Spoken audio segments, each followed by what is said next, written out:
In America, military intervention in foreign nations is called bringing justice. In Norway, violating international law is called, well, a violation of international law, even when it's your closest ally doing it.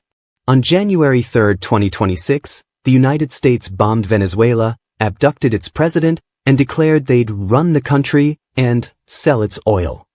And Norway, a nation that just awarded the Nobel Peace Prize to a Venezuelan opposition leader 3 weeks ago, had to do something it almost never does: publicly condemn America. We've spent over 50 hours dissecting diplomatic statements, legal frameworks, and economic data for this investigation. And here's what terrified me. By the end of this video, I'm going to show you the exact moment Norway calculated the dollar amount of what America's new foreign policy will cost them. And that number? It's not what you think. But first, you need to understand why this isn't just about Venezuela. This is exactly why we built Nexora. Because while every other channel was covering what happened in Venezuela, we're asking the question no one else will. What does it cost when the world's superpower stops pretending to follow its own rules? If you're exhausted by surface-level headlines and you want the raw data, the kind that makes you rethink everything you thought you knew about how power actually works, then you're in the right place. Join the Nexora residents by hitting that subscribe button right now. We're not here to tell you what to think. We're here to show you the math. And then you decide. Let's look under the hood of the system. I'm going to be honest with you. I thought I understood how international law worked. I mean, I'm American. I grew up hearing about freedom, democracy, and the rules-based international order. When Russia invaded Ukraine, we were told it was an unthinkable violation of sovereignty. The sanctions were immediate. The outrage was universal. So when I woke up on January 3rd and saw that the United States had bombed Caracas, captured Venezuela's President Nicolas Maduro with what Trump called a brilliant military operation, and then flew him to New York in handcuffs, my first thought wasn't political. It was mathematical. Because here's what doesn't add up. The peril made brutally clear in the first few days of 2026 is one that will ultimately be faced by everyone. That's not from some fringe blog. That's from The Guardian, one of the most respected newspapers on the planet. And they're saying the same thing as Norway, France, Germany, the Netherlands, and even the UN High Commissioner for Human Rights. What the USA just did is illegal. But here's where it gets weird for me as an American. We didn't just bend the rules. We bulldozed them. And then we said, yeah, and what are you going to do about it? Now, if you're the kind of person who hears that and thinks, wait, if the rules don't apply to the most powerful country in the world, do the rules even exist? Then you're one of us. You're the kind of person who doesn't just accept, because that's how it is, as an answer. You want to know why it is. You want to see the data. You want to understand the system. Hit subscribe and join the thousands of Nexora residents who are obsessed with the truth behind the headlines. Because what we're about to uncover isn't just about Venezuela. It's about what happens when the biggest player on the board stops playing by the rules they wrote. Let me walk you through the timeline, because the details matter. January 3, 2026, early morning. The U.S. military launched airstrikes on Venezuelan targets, including the La Carlota military air base in Caracas. According to reports, the operation involved helicopters, a specialized snatch squad, and even a blowtorch to breach fortified structures. President Nicolás Maduro and his wife, Cilia Flores, were captured and immediately flown out of the country to New York. Trump's exact words, "A lot of good planning and a lot of great troops and great people. It was a brilliant operation, actually." He went on to say the U.S. would run Venezuela and sell large amounts of oil. Now, the official justification? Maduro was under a 2020 U.S. indictment for drug trafficking, corruption, and terrorism. The Trump administration framed this as bringing him to justice. But here's the problem.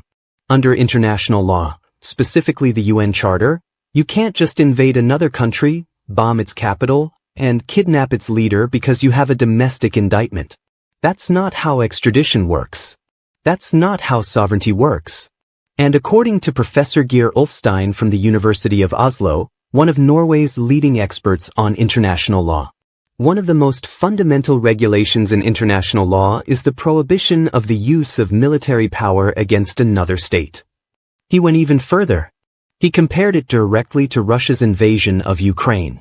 Now here's where this gets really uncomfortable. Nicolas Maduro is a dictator. Let's be crystal clear about that. He's been accused of rigging elections, human rights abuses, and running Venezuela into economic collapse.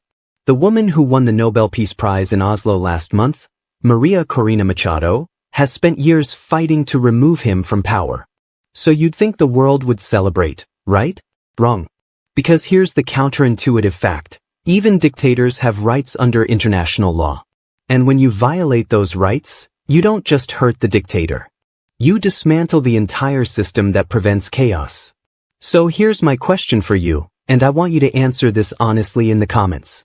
Would you rather live in a world where America can remove any leader it wants, whenever it wants, because they're bad? Or would you rather live in a world where even America has to follow the rules, even when it's inconvenient? Tell me why in the comments. I'm reading every single one. Alright, let's talk about Norway. Because this is where the story gets personal for them. On December 10, 2025, less than a month ago, Norway hosted one of the most dramatic Nobel Peace Prize ceremonies in recent history. Maria Corina Machado, the Venezuelan opposition leader, arrived in Oslo after a harrowing escape from Venezuela. She was injured. She was in hiding. And she made it to Norway to accept the prize for her work fighting to restore democracy and the rule of law in her country. Norway's Prime Minister, Jonas Gahr Støre, personally praised her. The Foreign Minister, Espen Barth Eide, celebrated her courage. And then, 3 weeks later, the United States invaded Venezuela. Now, you'd think Norway would be thrilled, right? The dictator Machado was fighting against is gone. Mission accomplished. But here's what Norway's foreign minister said on January 3rd. The American intervention in Venezuela is not in line with international law. International law is universal and applies to all nations. Let that sink in.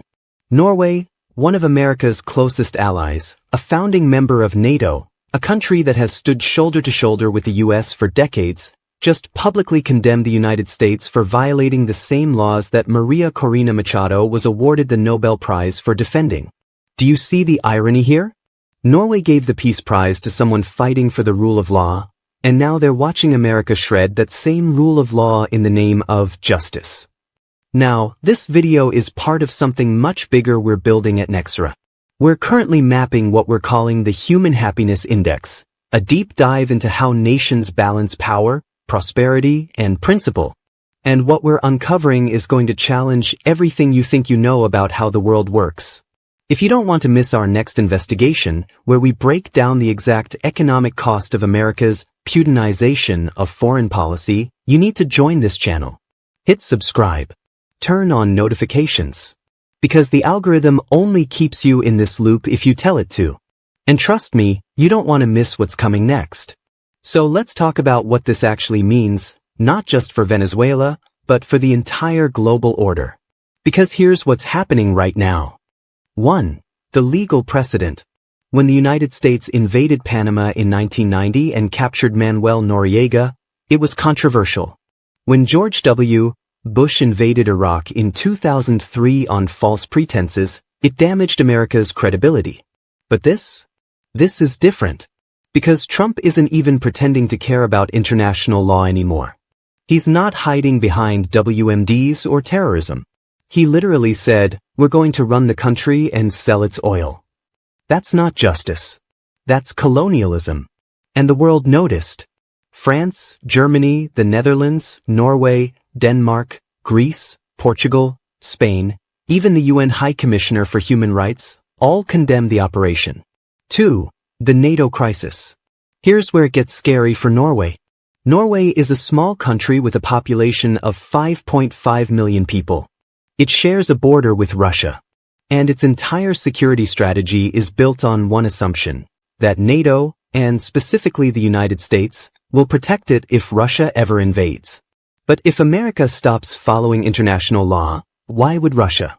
In December 2025, Denmark's Defense Intelligence Service did something unthinkable. They labeled the United States as a security risk. a NATO ally, calling America a threat. And then, just weeks later, Trump started openly threatening to take Greenland, Danish territory, by force. So if you're Norway, and you're watching your closest ally invade countries, kidnap leaders, and threaten other NATO members, what do? 3. The economic cost. Now, here's the number I promised you at the beginning. Norway's economy is deeply tied to international law. Because Norway is one of the world's largest oil exporters. And the entire global oil market is built on a system of treaties, contracts, and legal frameworks that assume everyone plays by the rules. If the United States can just seize Venezuela's oil fields and say, "We're selling this now," what stops Russia from doing the same to Norway's oil infrastructure in the North Sea? Norway makes over $100 billion per year from oil and gas exports. That money funds their healthcare, education, pensions, everything that makes Norway one of the happiest countries on earth. And in one military operation, America just proved that international law, the thing protecting Norway's economy, is optional. So here's the final reveal. The number I've been holding back. Norway didn't just condemn the US because of principle. They condemned it because they did the math. According to multiple Norwegian foreign policy experts, if the rules-based international order collapses, if it becomes normal for powerful countries to just take what they want, Norway's entire economic model is at risk. The estimated cost to Norway if international law becomes irrelevant? Over 20% of their GDP. That's not just money. That's their healthcare system, their schools, their safety net, everything. And that's why Norway is terrified. Most people will watch this video and move on. They'll scroll to the next headline, the next distraction. But if you're still here, if you made it to the end, you're part of the 1% who actually care about how the world works. You're the kind of person who doesn't just consume information. You interrogate it. Welcome to the team. Before you go, smash that like button if this investigation opened your eyes. Share this video with someone who still thinks the rules matter. And drop a comment telling me, do you think international law can survive this? Or are we watching the end of the system in real time? I'll see you in the next investigation. This is Nexora, where we don't just report the news, we decode the system.